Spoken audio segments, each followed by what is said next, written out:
guys, welcome back to my channel where I share all the things on influencer virtual assisting. So for today's video, I wanted to do one on frequently asked questions I get on being an influencer virtual assistant. So I actually asked you guys on TikTok what some of your questions are, and I have them here on my phone in my notes app. So I'm going to be answering some questions. So let's get on into it. The first question is, how do you find jobs? So I've actually done a video on this before, but very simple. Personally, my success has been in emailing them. I find their emails through Instagram. Most like influencers or content creators will have like the email button on their main page of their profile. Click on it, grab their email, and send them a good email. Second question is, how do I set my prices? So I would have the base pay be like minimum wage. Like this is if you have no experience, you're just purely going to be providing services for somebody that you have found that you're going to be working with.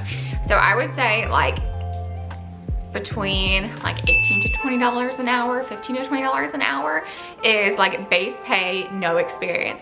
But as soon as you get some experience, like seriously take a week, learn about LTK, Amazon storefront, other affiliate linking apps, learn about creating collages, graphics, and just some other like services that would typically be provided in the content creator space. Learn some of those skills, and within a week, like you can up that pay to $25 an hour. I would say like once you get some experience, $25 to like $28 an hour is pretty standard. And then every year after that, as you get experience working with more clients, you can up that by like $2 to $5, I would say is reasonable. And then obviously like eventually you might cap out at a certain rate, because just be honest with yourself on how much you would pay somebody that's doing the exact same thing as you, how much you would pay them for your services. Make sure that you're really providing high quality services, because once you get to a certain price range where people are paying like luxury prices for luxury services, there's very little room for mistakes, and you just want to make sure that you're performing at like the highest level of that service possible. You want to be able to do the task and activity better than that influencer or content creator that you're working for. They're going to be looking towards you as a professional, so just make sure to live up to that standard. The third question I get is, how do I know how many clients I can handle? This one kind of surprises me because I feel like it's not a like duh question, because I think I've asked this probably before, but take on as much as you think you can handle. So I have a full-time client, and then I have several other clients that are just like 1 or 2 or 5 or 10 hours a week. So it really just depends how many hours that client is wanting, how fast you can get services done, get tasks done, and then how much you're wanting to work. If you have a client that's wanting 10 hours a week, you have another client that's wanting 20 hours a week, and you get 2 other people that are wanting 5 hours a week. That's a 40-hour week, and you're going to have 4 clients. I think I did my math right just then. You're gonna have 4 clients. But if that's too much for you, like if you think you'll start getting information jumbled, you'll start like mistaking somebody's content for somebody else's, yeah, you never ever want to be in that boat, because these gals are all talking to each other. So the minute that you kind of like mess something up, they're going to be communicating that, and you just want to be able to do as best a job as possible. So if you don't think you can personally like mentally handle the load of 4 different clients, then maybe find some clients that are wanting a higher hour amount. So maybe just like 2 that are wanting 20, or just even 1 that's wanting 40 hours a week. So just kind of, it really is going to be catered towards you, how much mental capacity you can handle. If you're good like switching on and switching off tasks, you can do that. But yeah, this one is very personal to you. Another question is, what kind of services to provide? So the most commonly asked services we get asked for are help with affiliate linking. So there are so many platforms out there nowadays. The most common ones are Like to Know It, Amazon storefront, ShopMy has become popular as well. There's so many, Collective Voice, so many that we've worked with. So learn about affiliate linking platforms. The next one is just like creating content through like creating collages, helping to repost content across platforms. Like we have clients that will upload their short form videos into Google Drive, and we'll put them together, post them on YouTube Shorts, TikTok, Pinterest, all the things. Another service we get asked for is like helping with Instagram management. So maybe like filtering through DMs if anybody has questions, maybe sending them to the client that we're working with, just so they can help like get content together. Another one is just like trend alerts, just constantly kind of browsing through the affiliate apps and social media, and just kind of being in the know and letting them know like what sounds are trending, what outfit is going viral on TikTok, just different things like that, that is going to help them to create content for their audience that will perform well. There are many others, and this is another topic I've done a video on as well, just because I know that there's several different routes you can go with this. I also know people that just do like short form video editing or even YouTube editing, or you can do like newsletters, blog posts. There's seriously just like so many different routes and niches you can go into. Personally, I like to provide like affiliate linking services, collages, and just like creating content. So creating content in the sense of like newsletters, blog posts. I do a little bit of short form video editing, but it's mainly just kind of like the ones that I rattled off. This person said, I've been emailing, but it's not working. So here is what I would recommend you do if you've been reaching out to influencers, content creators, people you want to work with, but you're not getting any responses. So number one, look at your email. Be very, very honest with yourself.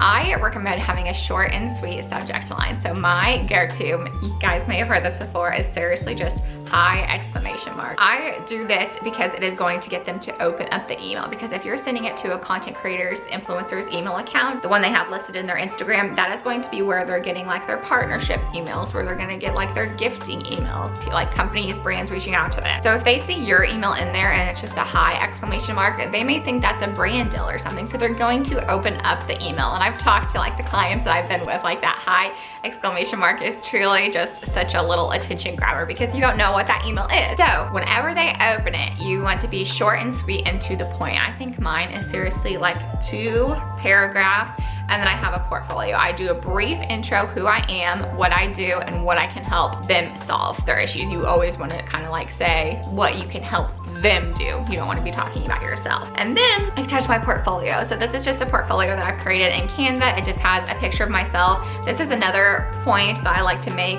Since it is just like a completely online interaction, you guys are probably never going to see face to face unless like you meet up with them one day after you've been working together.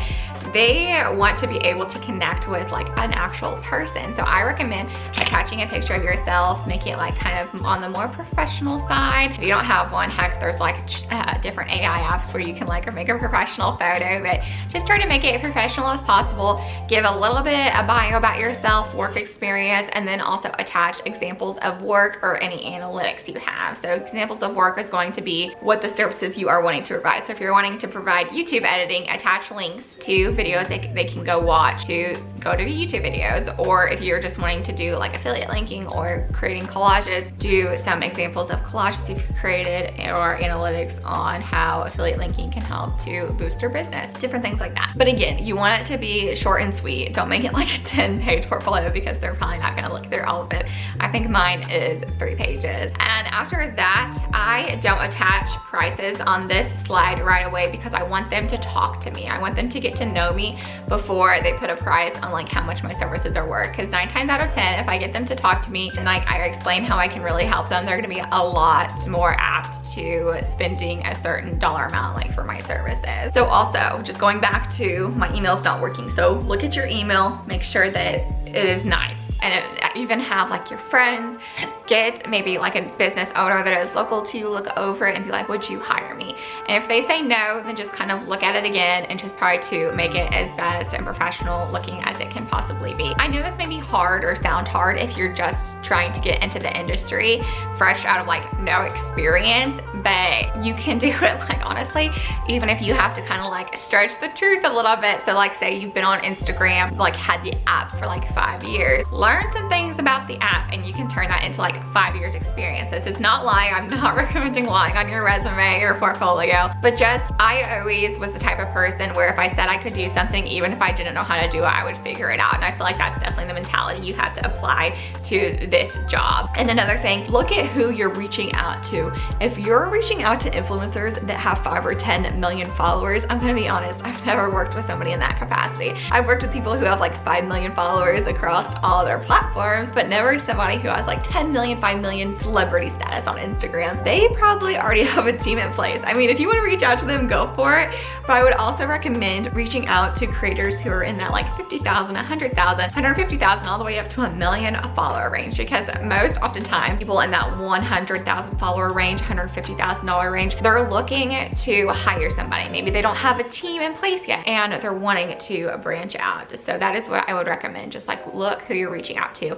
And another thing is I send out a lot of emails, not necessarily right now because my business is doing pretty well, but in the beginning I sent out a lot of emails, seriously like 60 a week. There's so many influencers and creators out there. There is definitely no short capacity of them. There's no, I'm trying to think of the word.